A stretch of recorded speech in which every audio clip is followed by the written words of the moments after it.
Download करो, live वाले सब लोग ट्विटर डाउनलोड करो। भाई आप छोड़ के भागेंगे? कौन सा स्टेट पढ़ा दिए थे? सर मेरा अकाउंट ही सस्पेंड हो गया। मनीष कुमार, तुम्हारा अकाउंट कैसे सस्पेंड हो गया? दूसरा बना लो। कुछ उल्टा सीधा बोल दिया होगा, मर्यादा का ध्यान रखना चाहिए। हम पंजाब के बारे में समझाने जा रहे थे, हरियाणा के बारे में। भगवान का घर किसे कहा जाता है? हाँ, हरियाणा को कहा जाता है। किस नदी के किनारे है? यमुना नदी ये जाती है हरियाणा दिल्ली के बॉर्डर पे से निकल के। यमुना नदी बहुत ही प्रदूषित हो गई है, इससे साफ करने की मुहिम अभी जारी है। हरियाणा ने दिल्ली को कितनी ओर से घेर लिया है? 3 ओर से घेर लिया है। हरियाणा पढ़ना हम लोग चालू करते हैं, सब लोग अपना अपना नक्शा खोलेंगे और देखेंगे उसमें दिल्ली कहां पर है। दिल्ली, दिल्ली मिल गया। हरियाणा खोलिए और दिल्ली देखिए, उसमें दिल्ली, दिल्ली, दिल्ली। लाइव वाले सारे लोग जल्दी जल्दी कीजिए। दिल्ली नहीं, दिल्ली एक क्या चीज है जी, एक ही जगह पे। पुरानी दिल्ली पुरानी हो गई, मुगलों के समय की थी, और नई दिल्ली थोड़ा आगे।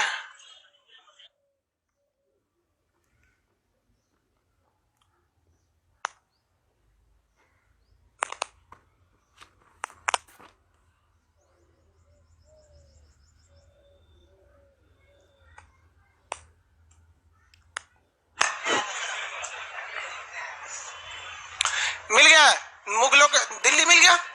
देखो भैया, दिल्ली अभी हम लोग दिल्ली और एनसीआर आगे पढ़ेंगे, बट दिल्ली के नीचे 2 जगह मिलेगा आपको। एक मिलेगा गुड़गांव, एक फरीदाबाद। गुड़गांव का नाम गुरुग्राम हो गया है। क्या हो गया? गुरुग्राम। पुराना नाम क्या था? गुड़गांव। और वहीं पे क्या मिलेगा? फरीदाबाद। कौन सा जगह? फरीदाबाद। ट्रैक्टर वगैरह के लिए फरीदाबाद में बहुत बड़ा कारखाना है, ट्रैक्टर वगैरह का। औद्योगिक जगह है फरीदाबाद, मतलब वहां बहुत सारी इंडस्ट्रीज लगी हुई है। और गुड़गांव भी तो भाई साहब उसी तरह से इंडस्ट्री से भरा हुआ है। गुड़गांव में जितनी बिल्डिंग वगैरह बनाने का काम है कंस्ट्रक्शन में, डीएलएफ कंपनी ने बहुत ज्यादा गुड़गांव में डेवलपमेंट किया है। कभी गुड़गांव जाएंगे ना, बहुत डेवलप है, बहुत ज्यादा डेवलप। देखिए, किसी भी जगह के डेवलप करना है तो आप डेवलपमेंट का सीधा एक रास्ता समझिए। 100 किलोमीटर का डिस्टेंस 1 घंटे में ट्रेवल कर ले रहे हैं, वो जगह ऑटोमेटिक डेवलप होगा। अब वहां पे बस आप सेफ्टी दे दीजिए, सुरक्षा।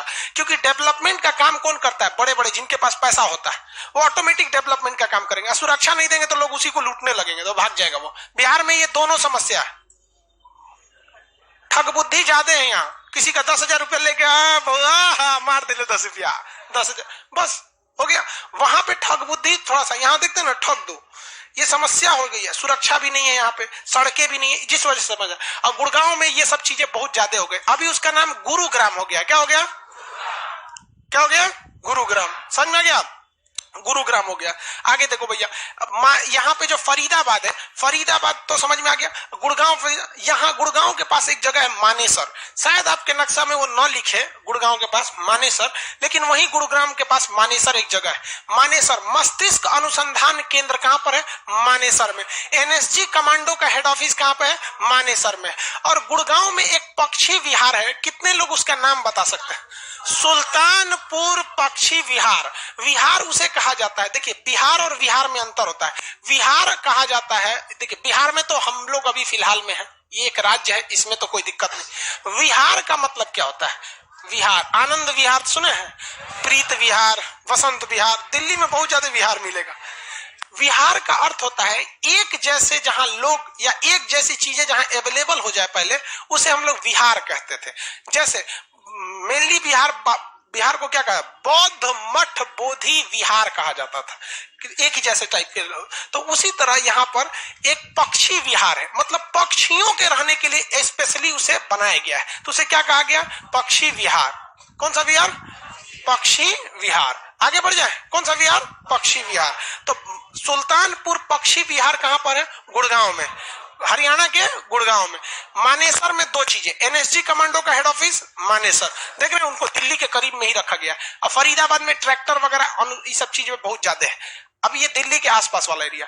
अब दिल्ली से ये जो जगह आप देखें, ये दोनों शहर, वो दिल्ली के नीचे वाले एरिया में थे, साउथ पोर्शन में। अब दिल्ली के ऊपर में देखेंगे सोनीपत और पानीपत, सोनीपत और पानीपत। किसी को दिक्कत? दोनों मिल गया। दिल्ली के जस्ट ऊपर सोनीपत और पानीपत। देखो भैया, सोनीपत तो इंडस्ट्रियल एरिया जो दिल्ली के करीब रहेंगे, ऑटोमेटिक डेवलपमेंट वहां हो जाता है। पानीपत में आपको पता है लड़ाइयां हुई थी, भारत की 3 लड़ाई पानीपत में हुई थी। भारत का अखाड़ा हो गया है पानीपत। पानीपत कहां पर है भैया? हरियाणा में। तराइन का मैदान वही राजस्थान हरियाणा के पास, हरियाणा में। या कुरुक्षेत्र का मैदान हरियाणा में। भारत का अखाड़ा है हरियाणा। जितना मारधार हुआ है सब कहां हुआ है? हरियाणा में। अब वही बताइए, पानीपत की पहली लड़ाई कब हुई थी? 1526। कौन जीत गया? बाबर। मुगलों की स्थापना कर दी। लेकिन बाबर का बेटा हुमायूं को एक बिहारी था शेरशाह सूरी, थूर थार के भगा दिया भारत से बाहर। लेकिन शेरशाह सूरी की दुर्भाग्यवश 1545 ईस्वी में मृत्यु हो गई। उसी के द्वारा चलाया गया तोप का गोला जो कालिंजर के किला पे चलाया था, वापस इसी के ऊपर गिर गया, तो शेरशाह सूरी की मृत्यु हो गई।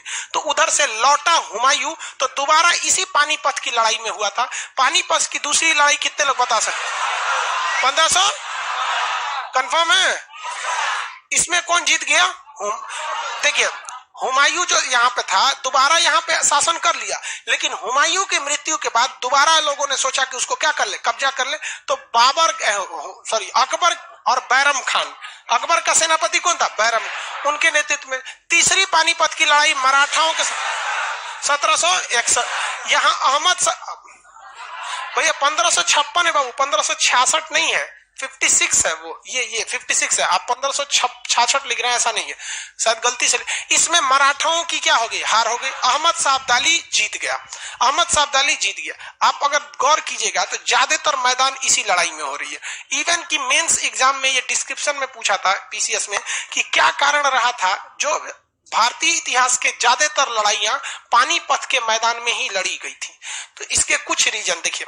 पानीपत का जो एरिया था बेसिकली मेन भारत के एंट्रेंस वाले एरिया में पड़ जाता था। पानीपत का पहला रीजन। दूसरा रीजन, पानीपत का एरिया एक मैदानी क्षेत्र है। लड़ाई लड़ने के लिए रेगिस्तान और पहाड़ ये दोनों सुरक्षित नहीं होते हैं। जो ऊंचाई पे मिल गया उसको प्रॉफिट हो जाता था। तो यहाँ पे क्या है, ये एक मैदानी क्षेत्र था।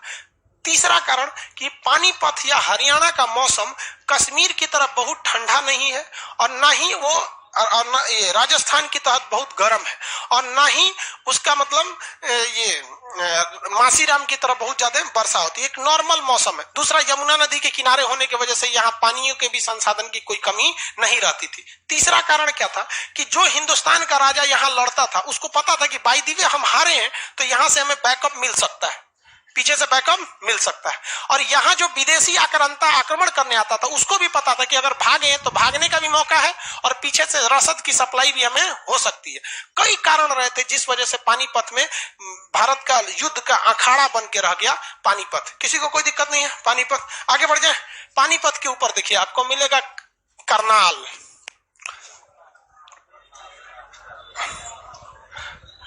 नहीं मिला जी? पानीपत के ऊपर कौन जगह है? करनाल। वहां पे मिला कि नहीं मिला? कहां है जी करनाल? हाथ रखिए। आप लाइव वाले लोग सब लोग देखते रहिए। कहां जी करनाल?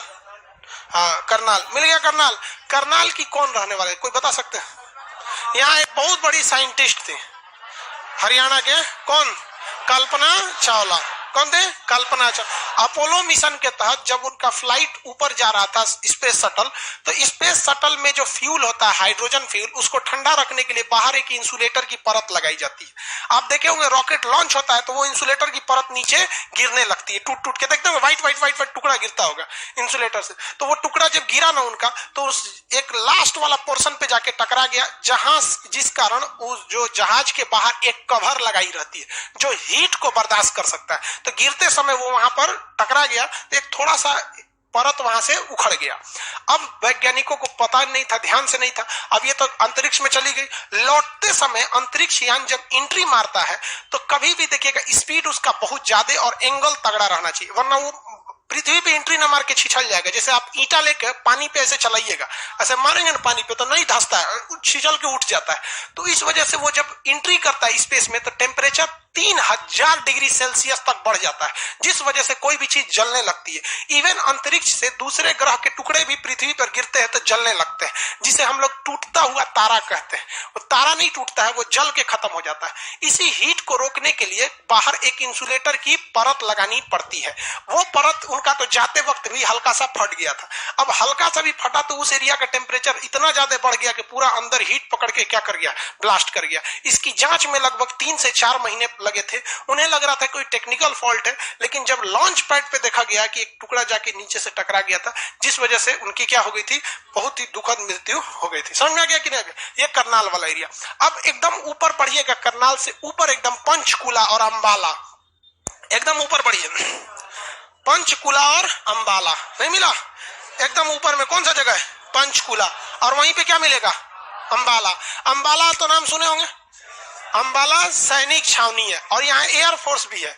यहाँ सैनिक छावनी भी है तो अंबाला कैंट भी है, और यहाँ एयरफोर्स भी है। कौन सा है? एयरफोर्स भी है। तो एयरफोर्स में यहाँ कौन से जहाज को लैंड कराया गया था? अभी राफेल टचडाउन कहाँ किया था? अंबाला पे। अंबाला से। अब यहां से देखिए अंबाला की खासियत, यहां से जितना दूर चीन है ना, उतने दूर पाकिस्तान है। और आजकल ये भी कूद रहा है ओली साहब, नेपाल वाले। ये दुका देखा देखी, देहात में कहावत कहा जाता, देखा देखी लंगड़ो देवाल फाने लगली। बताइए नहीं, ये को पाकिस्तान चाइना कम थे जब ओली साहब चिल्ला रहे हैं यहाँ पे। कुछ दिन में इधर शेख हसीना मत बोलने लगे। खैर उस सब को लिए मोदी जी बहुत है, समझा लेते हैं आराम से। तो ये आपको अंबाला छावनी समझ में आ गया। अंबाला के ऊपर कौन सा जगह है? पंचकुला।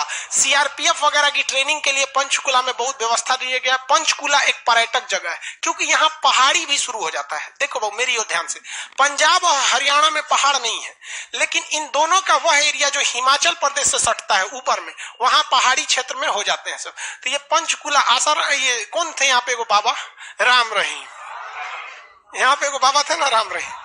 तो यहाँ पे, तो ये पंचकुला समझ में आ गया। और यहाँ पे कौन सा है? अंबाला। और यहाँ पे कौन सा मिलेगा? करनाल। आगे करनाल से आप पश्चिम दिशा में देखिएगा कुरुक्षेत्र और कैथल। कुरुक्षेत्र और कैथल देखिए ध्यान से, कुरुक्षेत्र और कैथल नहीं मिला? जस्ट बगल ऊपर थोड़ा सा, करनाल से ऊपर में 2 जगह मिलेगा, कैथल और कुरुक्षेत्र। नहीं मिला? कैथल और क्या मिल गया? कुरुक्षेत्र। कैथल तथा कुरुक्षेत्र। नहीं समझ में आया जी? हाँ, कुरुक्षेत्र तो बताने की जरूरत नहीं पड़ेगी। कुरुक्षेत्र में क्या था? महाभारत का युद्ध। दुनिया का सबसे बड़ा चलने वाला युद्ध कौन था? महाभारत। कितने दिन चला? 18 दिन चला। 18 दिन को अलग अलग लेसन में लिखा गया है, जिसे क्या कहते हैं? पर्व। महाभारत कितने पर्व में बटा है? 18 पर्व में। सबसे महत्वपूर्ण पर्व का नाम है भीष्म पर्व। तो ये कुरुक्षेत्र का लड़ाई हो गया आपको यहाँ पर कुरुक्षेत्र में। और उसी के पास आपको मिलेगा कैथल। कौन सा जगह है? कैथल। कितने लोग को मिल गया कैथल? मिल गया। देखिए दिल्ली सल्तनत की रानी थी पहली महिला शासिका रजिया सुल्तान। कौन थी? रजिया सुल्तान। तो रजिया सुल्तान जो थी वो मलिक अल तुनिया, देखिए रजिया सुल्तान के समय विद्रोह हो गया कि कुछ लोग ये मानने के लिए तैयार नहीं थे कि हम रजिया सुल्तान को भारत के राजा मानेंगे। कई राज्य के लोग क्या करने लगे? विरोध करने लगे। इसी सिलसिले में पंजाब का उस समय नाम था तबर हिंद। क्या नाम था? तबर हिंद। तबर हिंद। अब रजिया सुल्तान ने यहाँ पर क्या करने चली गई? आक्रमण करने चली गई कि यहाँ तबर हिंद के शासक को क्या करेंगे? हम हरा देंगे, अल्तुनिया को यहाँ से पूरी तरह से क्या कर देंगे? हरा देंगे। तो ये सेना लेके गई उसको हराने के लिए। युद्ध के मैदान में रजिया सुल्तान जीत भी रही थी, लेकिन तबर हिंद के शासक भारी पड़ गए और उसने कहा, रजिया सुल्तान को हराने लगा। अब रजिया सुल्तान को लग गया कि ले सोच रहा हम हार जाएंगे। क्या हो जाएगा? हार जाएंगे। तो हारने लगी तो उसके सामने प्रस्ताव रख दी कि हमसे शादी करोगे? अब आप बताओ इतना बड़ा कोई ऑफर छोड़ेगा? तुम जी छोड़ोगे? मिथुन चक्रवर्ती ऑफर छोड़ोगे? हाँ, नहीं तो खुद बहुत सोच समझ के बेचारा बोल रहा था, डरते हुए कर नहीं सर। तो ये ऑफर छोड़ा नहीं। अब दोनों शादी कर लिए। तो शादी करके जब ये लौट रहे थे यहां से, लौट रहे जब हरियाणा में पहुंचे तो रजिया सुल्तान दिल्ली में पहले से फसल थी।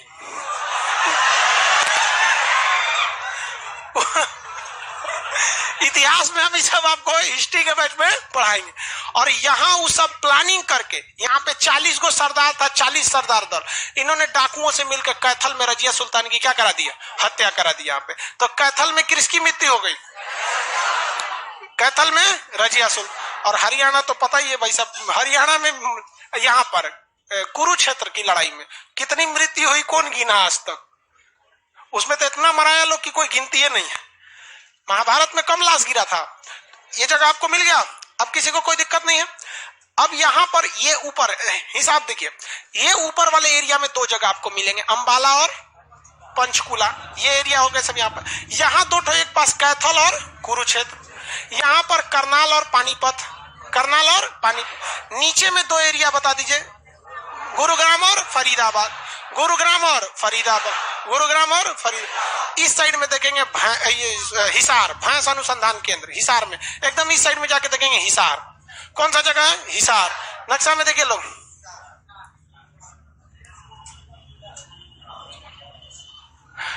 कौन सा जगह मिल गया, हिसार।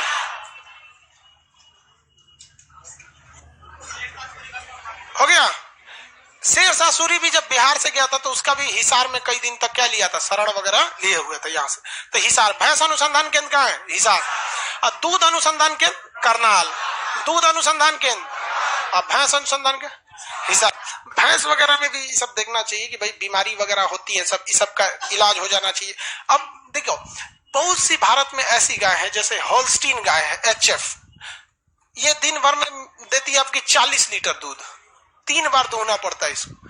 कितना लीटर, 40 लीटर दूध। लेकिन इसको एक खराबी है कि बहुत ज्यादा गर्मी नहीं बर्दाश्त करती है, इसके लिए कूलर लगाना पड़ेगा। तो क्या दिक्कत है भाई साहब, डेली 40 लीटर दूध भी तो दे रही है, कूलर लगा देंगे क्या होगा, नहीं तो कोई दिक्कत नहीं, अपनी देसी रखिए 6 लीटर दूध देगी। हाँ क्या जी, हाँ सब चीज रहेगा जी, उसमें दूध में कोई खराबी नहीं होती यहाँ पर। लेकिन हाँ थोड़ी सा भाई, जो 40 लीटर दूध देगी गाय वो खइबो तो करेगी वहां पे। तो ये सब अनुसंधान केंद्र के हिसाब से यहाँ रिसर्च होता है कि आपको जितना दूध गाय से चाहिए होता है उससे 3 गुना पानी उसको पीना पड़ता है। यानी 10 लीटर अगर दूध दे रही है तो कम से कम उसको 30 लीटर पानी। अब 30 लीटर कोई पानी पीवे नहीं करेगी। आपको भी अगर कोई कह दे 1 जग पानी पीना है, दिन भर में 8 लीटर आपको पानी पीना है, तो डायरेक्ट आप 8 लीटर पानी नहीं पीते, लेकिन इनडायरेक्टली पी जाते हैं। चावल खाते हैं उसमें भी पानी के अंश है, दाल में भी पानी के अंश है, चाय पीते हैं तो आदमी उसमें भी कुछ मिला देता है। तो डायरेक्टली आप ठूस देंगे 8 लीटर पानी, सोच रहा कोई नहीं पिएगा, कोई पिएगा नहीं, तो इनडायरेक्टली उसको देना होता है। आगे बढ़े तो ये हो गया आपका हरियाणा का जगह।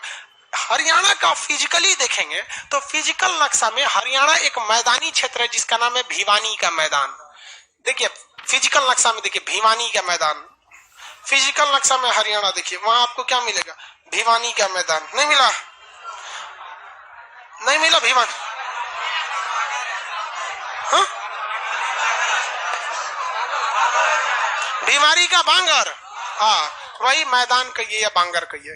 अभी समझा देते हैं बांगर में क्या होता है। आपका बबनी आपके पीछे, आप ही को बोलना है, पढ़ाई पे ध्यान दीजिए ना, मोबाइल में निकाल के कुछ कर रही है। पता नहीं कहा अपने को, लड़की सब खूब होशियार समझती है। मुर्गी सबको देखिएगा ना, उसको दौड़ाइएगा ना तो अपना मुंह को इतने भौंका में घुस के आंखों होशियार बनेगी, छुप गए हम, छुप गए, पीछे से कुत्ता टांग के चल जाएगा। वो अपने को छुप के समझ, पढ़ाई के बीच में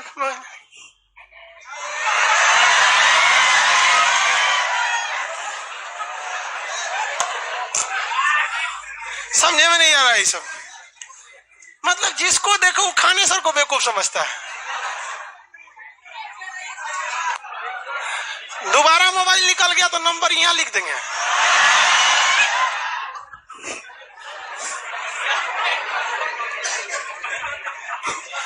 तो लोग क्या खुश हो रहा है।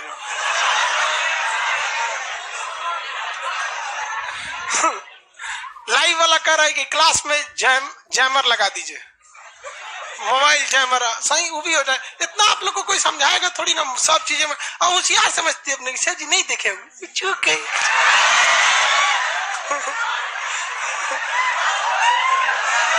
चलो ध्यान से समझिए, बांगर और भावर क्या चीज होता है, यहां ध्यान से देखिए। एप्लीकेशन वाले आप लोग ठीक है, आप लोग कौन चीज कर रहा होता है हमको यहां से नहीं ना दिखता है। भावर और बांगर में अंतर समझिए। देखिए दो तरह की जगह होते हैं, वहां पे आप देखिएगा ध्यान से, क्या लिखा है, भावर लिखा है, भावर या बांगर। देखो बहुत ध्यान से समझिए, नदी जब निकलती है ना तो जहां पर बाढ़ लगा रहता है, हमेशा लबालब पानी रहता है, उस एरिया को कहते हैं तराई क्षेत्र। तराई क्षेत्र बहुत खराब होता है ससुरा, इतना पानी लगा रहता है तराई क्षेत्र। तो तराई क्षेत्र उतना अच्छा नहीं माना जाता है। तराई क्षेत्र के बाद एक जगह आता है खादर। क्या आता है, खादर, जहां बाढ़ नहीं आती है लेकिन बाढ़ का पानी पहुंच जाता है। दोनों में अंतर समझिए। अगर कमर इतना पानी 3-4 महीना तक लग जाए तो उसे कहते हैं तराई या बाढ़ वाला क्षेत्र, वहां फिर फसल वगैरह नहीं निकलती है। लेकिन खादर क्षेत्र क्या है, अगर हर साल घुटना इतना पानी लग जाए और 15-20 दिन तक पानी लगे और निकल जाए तो एक खेती के लिए तो बहुत अच्छा है कि नहीं। खेती तो बाढ़ में और बाढ़ के पानी में फर्क होता है।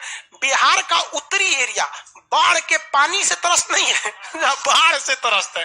3-3, 4-4 महीना तक इतना पानी लग जाता है, फसल बर्बाद, पूरी ट्रांसपोर्टेशन खत्म, सड़क जो बना था वो टूट गया, सब चीज। तो जहां बाढ़ लगा रहता है उसे क्या कहते हैं, तराई। जहां बाढ़ का पानी आके चला जाता है, खादर। खादर क्यों कहते हैं, जहां से बाढ़ आया था वहां की मिट्टी में जितना किसान लोग यूरिया, पोटास, डीडीटी छिड़के होंगे उस सबको बकोट के ले आएगा। बकोट के मतलब समझते हैं, उसका ऊपर का परत बकोट के लाएगा और आपके खेत में ले आके पटक देगा और 15-20 दिन तक आपके खेत में पानी लगा रहेगा। धीरे धीरे धीरे धीरे वो जमीन बैठ जाएगा। अब बेचारा मिश्रा जी अपने खेत में डाले थे खाद और चल आए चौबे जी के खेत में। समझ में आ गया कि नहीं आ गया, वो दिक्कत है। तो खादर जमीन बहुत अच्छी होती है, लेकिन कुछ ऐसे जगह होते हैं जहां बाढ़ का पानी नहीं आ पाता है तो उसे हम कहते हैं बांगर। क्या कहते हैं, बांगर। हम आपसे पूछते हैं 3 कैटेगरी देखें आप, कौन कौन सा, तराई, खादर और बांगर। खेती के लिए सबसे अच्छा कौन, हाँ कौन सा, खादर। हर साल जहां बाढ़ नहीं आएगा उसे बांगर। क्या आपके घर में कभी, आपके गांव में कितने कितने लोग हैं जिनके गांव में कभी बाढ़ का घुटना तक पानी नहीं लगता है, आपको यहाँ नहीं लगता है, पानी नहीं लगता है, तब तो आप लोग कौन क्षेत्र में, बांगर वाले। अब पानी लगता कितना लोग में, ले ये दोनों में हाथ उठा रहा है।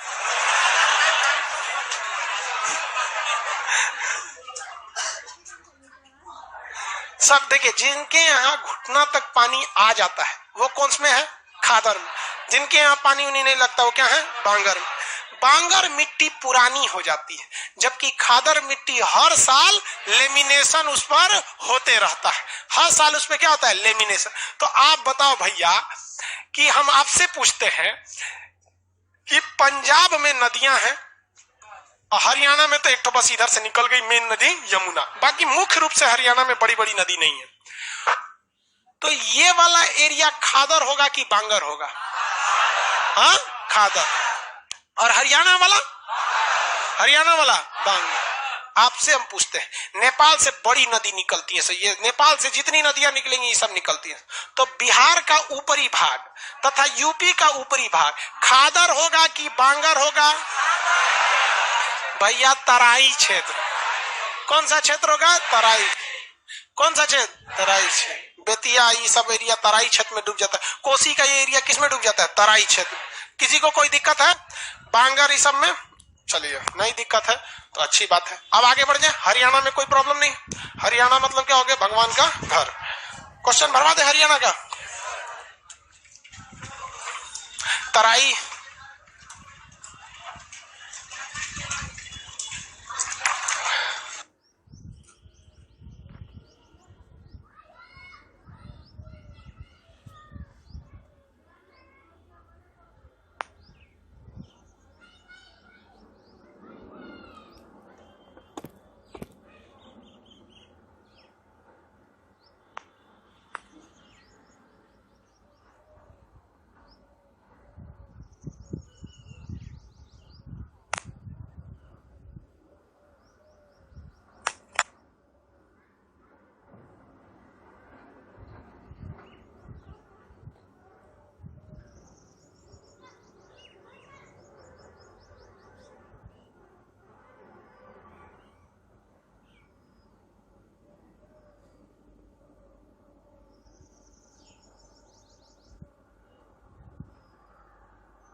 ध्यान दीजिए। अब कई लोग को दर्रा और में कुछ क्या कर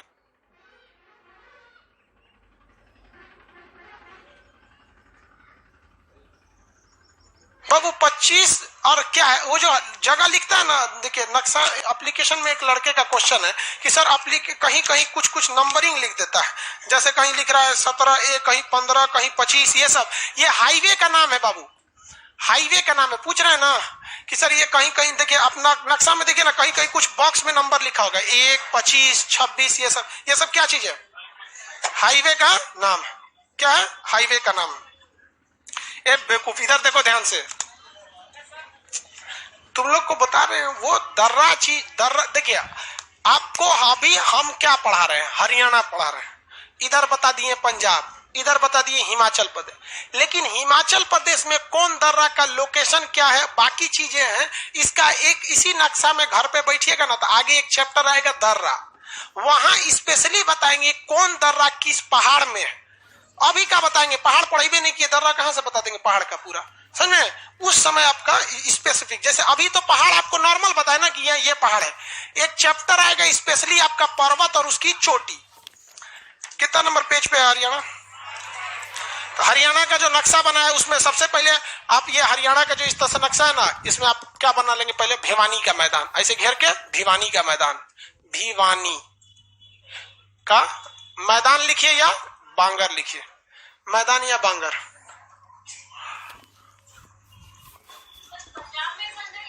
हाँ, पंजाब की नदियां बाढ़ नहीं लाती हैं, बांध बहुत ज्यादा बना दिया गया ना, भाखड़ा, नांगल, हरिके बैराज ये सब, और उस नदियों को इधर पानी कहाँ छोड़ दिया जाता है, इंदिरा गांधी नहर में, इस वजह से बाढ़ नहीं लाती हैं, वही तराई लाएगी। बाकी नहीं, तराई का मतलब क्या, 4-5 महीना पानी अटक जाना चाहिए।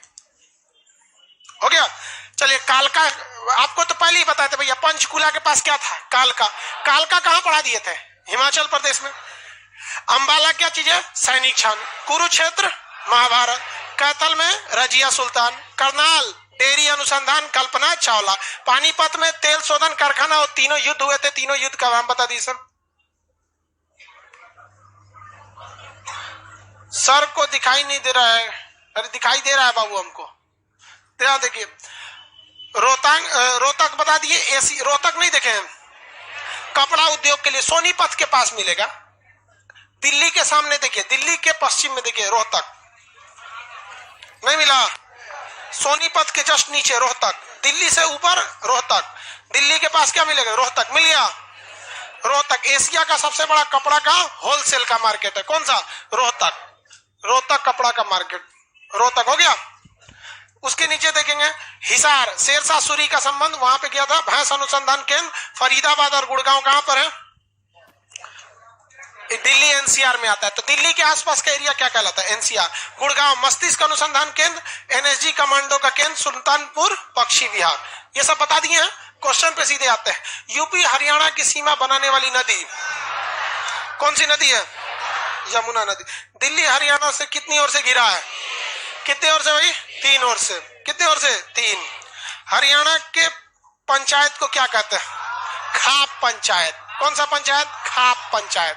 खाप खाप बड़े बड़े लोग रहते हैं, बड़ी सुप्रीम कोर्ट ने एक बार गाइडलाइन जारी किया था इन खाप पंचायत के ऊपर।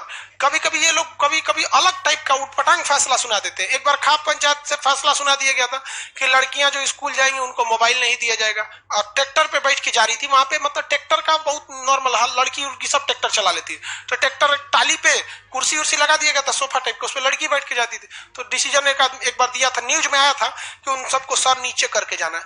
भाई साहब सब नियम लड़किए पे काहे थोप देता है? हाँ, नियत लड़कों की खराब होती है, घूंघट लड़कियों की निकाली जाती है। हाँ? चलिए ध्यान देखिए, क्या जी? पंचायत का नाम है खाप। जैसे वहां पंचायत नहीं समझते, खाप खाप नाम है पंचायत का, खाप पंचायत। मुखिया वगैरह लोग बैठ के डिसीजन देता है लोग उसमें। कभी कभी देखिए भारत समाज जो है ना, पुरुष समाज, इसको चेंज करने में 100-200 साल लगेंगे। इसको लड़की लोग को भी समझना चाहिए इस बात को लेकर कि भाई अगर आपसे 10 लड़का से 10 गलती होगा तो लोग सवाल कम पूछेंगे, लड़की से 1 गलती होगा तो इस समाज में 75 को सवाल पूछा जाएगा। ये रूल होता है। अभी देखिए एगो लड़का पीछे पड़ोसी की संपत्ति बैठा हुआ है, हल्ला कर रहा है वहां पे, उसकी कोई गलती है? किसकी गलती है? बेचारा भाई, आपके पिताजी से गलती हो गई थी, परिचय क्यों दे रहे हैं यहाँ? कौन था? चलो आगे देखो, लाइव वाले सब लोग ध्यान से देखो। पूछते हैं शादी हो गया क्या? आगे देखिए, हरियाणा के पर्वतीय पर्यटक क्षेत्र बताइए तो, कालका या पंचकुला? दोनों भैया। कालका से ट्रेन जाएगी, कालका शिमला रेलमार्ग, पंचकुला पहाड़ी जगह के लिए, घूमने के लिए बहुत अच्छा जगह, दोनों है। अगला, हरियाणा में सैनिक छावनी अंबाला में, महाभारत का युद्ध कुरुक्षेत्र, पहली महिला शासिका रजिया सुल्तान की मृत्यु कैथल में। कहां पे? कैथल में। Very good. डेयरी अनुसंधान केंद्र, डेयरी अनुसंधान करनाल, मस्तिष्क अनुसंधान मानेसर या गुड़गांव। गुड़गांव की अधिकतर बिल्डिंगें किसने बनाई है?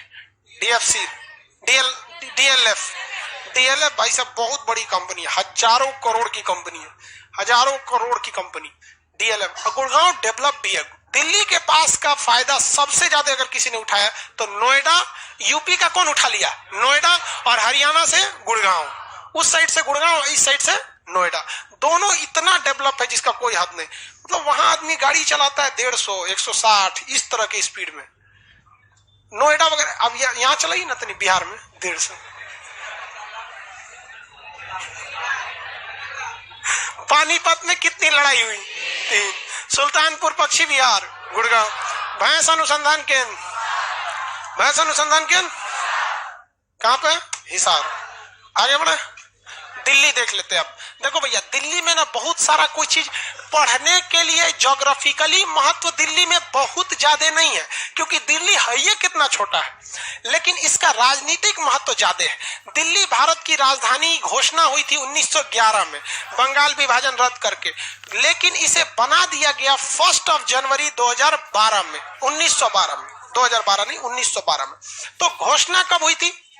11 में, अब बना दिया गया 12 में। एक आदमी कह रहे हैं Mukesh Kumar sir, solar aliens का मुख्यालय भी गुड़गांव में है। Very good.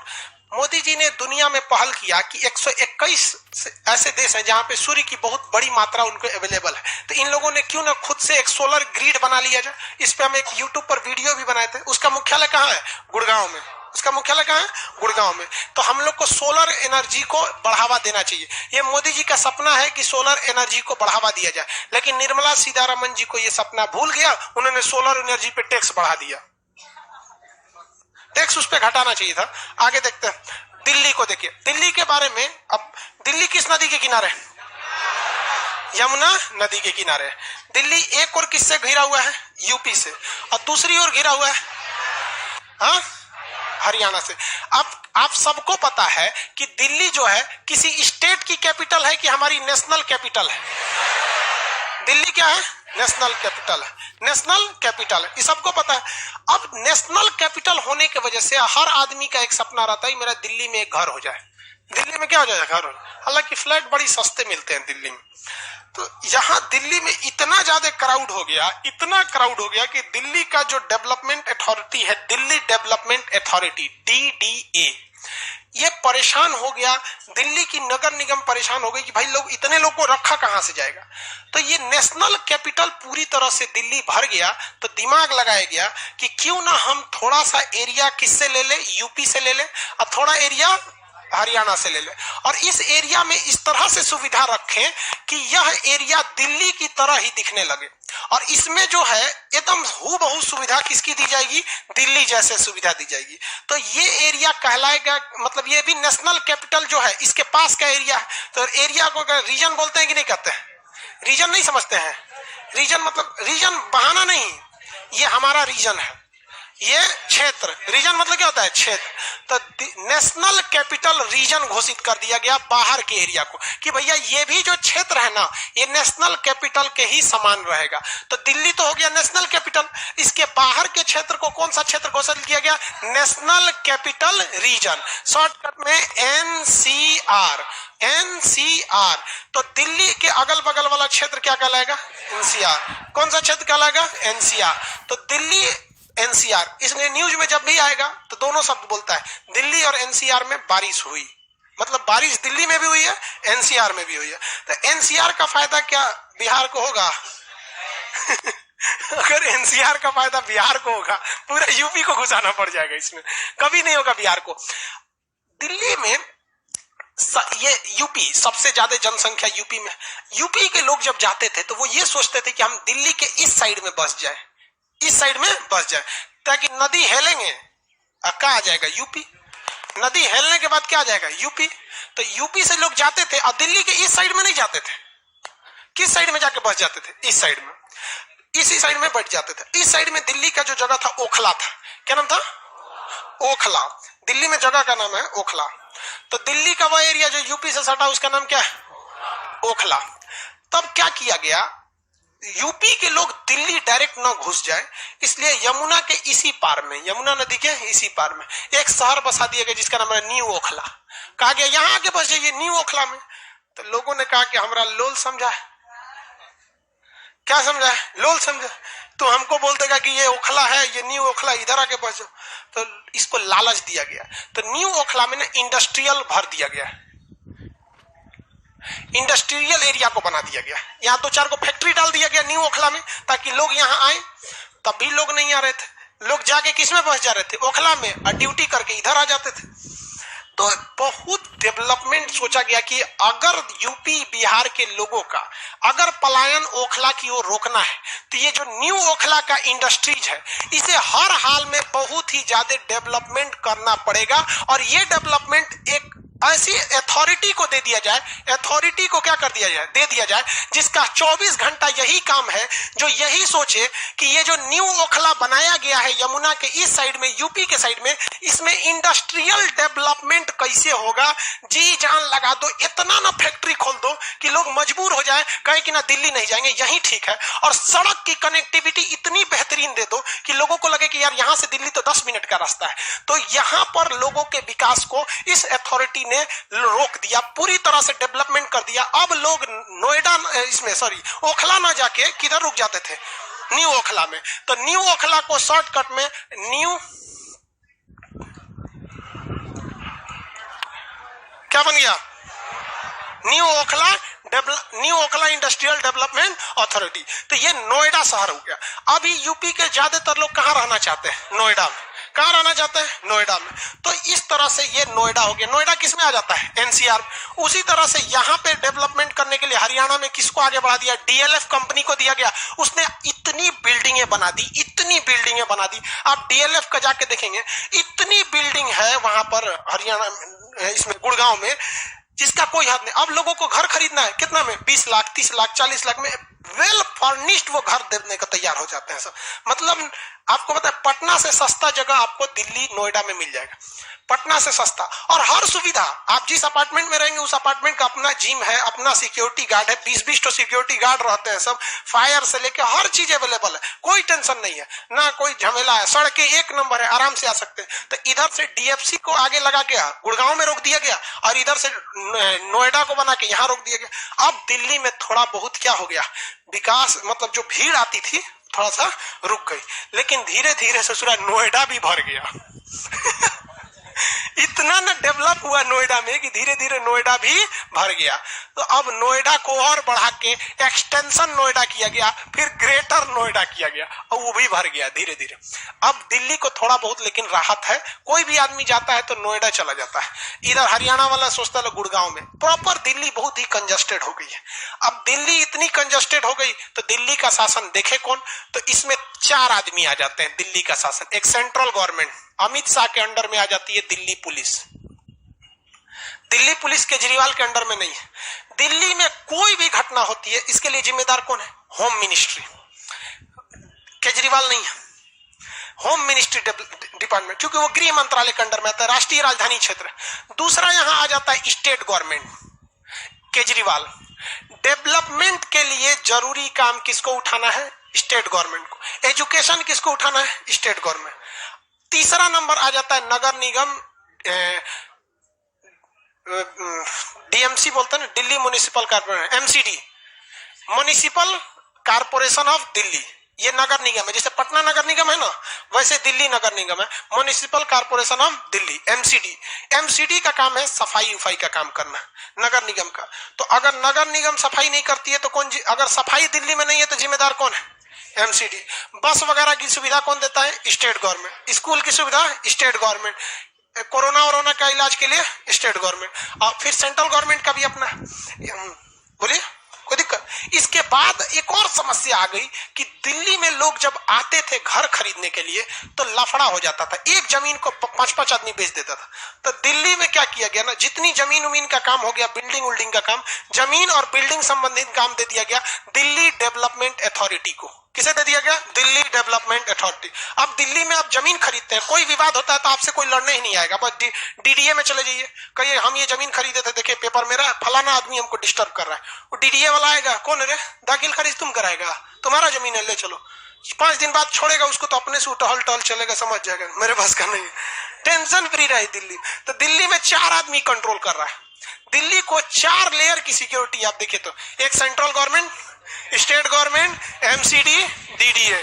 दिल्ली की जिम्मेदारी किसकी है? DDA, Delhi development authority. बेहतरीन काम करता है डीडीए।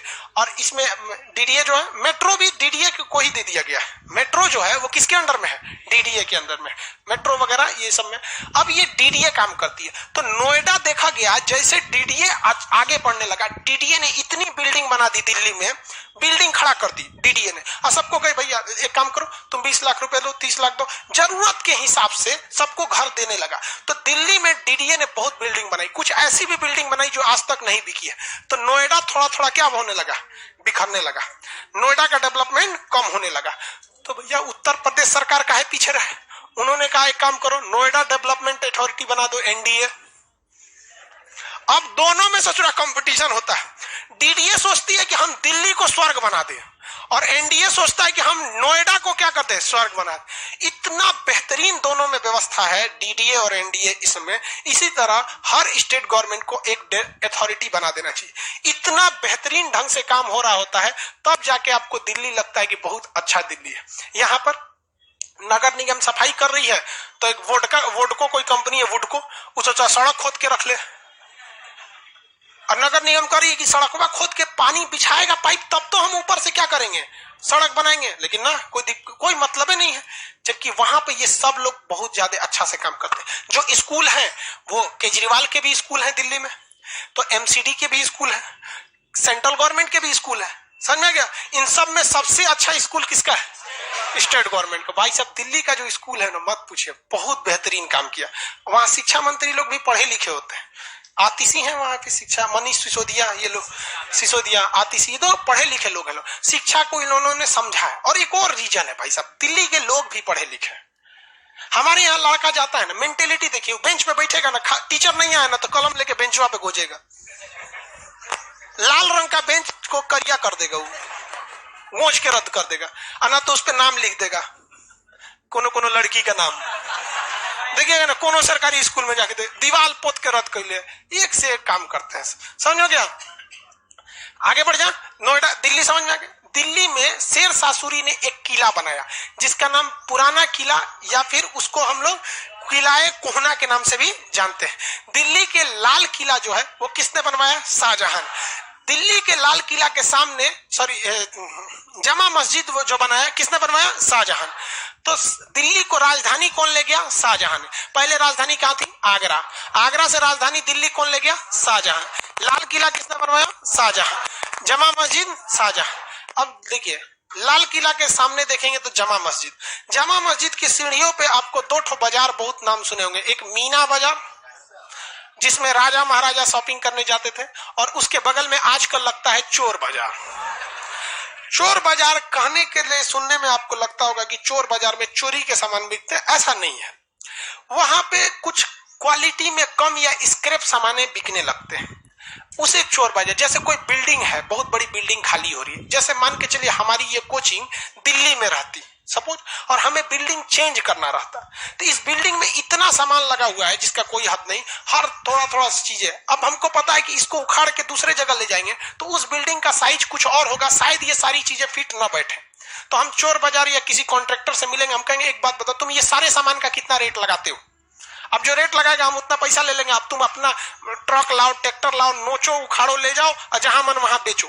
तो इस तरह से बहुत कम कम दाम पे सामानें अवेलेबल हो जाती हैं चोर बाजार वगैरह में। तो ये आमने सामने। लेकिन दिल्ली के लाल किला में जमा मस्जिद, लाल किला बनवाया किसने था? शाहजहां। किसने? शाहजहां। शाहजहां का बेटा, शाहजहां का बेटा कौन था? औरंगजेब ने लाल किला बनवाया नहीं, बाबर का बेटा था औरंगजेब, हुमायूं था बेवकूफ। इतना भी बेवकूफ मत बनो यार। देखिए लाल किला बनवाया किसने? शाहजहां।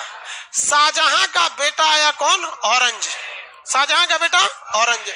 शाहजहां को डाल दिया जेल में, कहा कि सचो शाहजहां तुम क्या करता है? ताजमहल बनवाएगा, लाल किला बनवाएगा, जमा मस्जिद बनवाएगा, सब पैसा खर्चा कर दिया, हमारे पास पैसे नहीं बचा।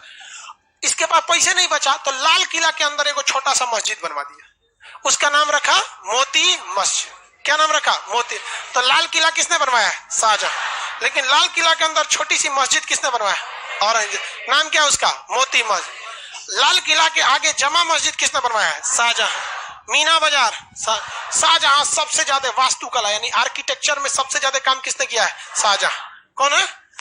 किसी को मोती मस्जिद नाम है बबुआ, मोदी मस्जिद नहीं। तो और खतरनाक रे भाई साहब, तो क्या कमेंट करता है।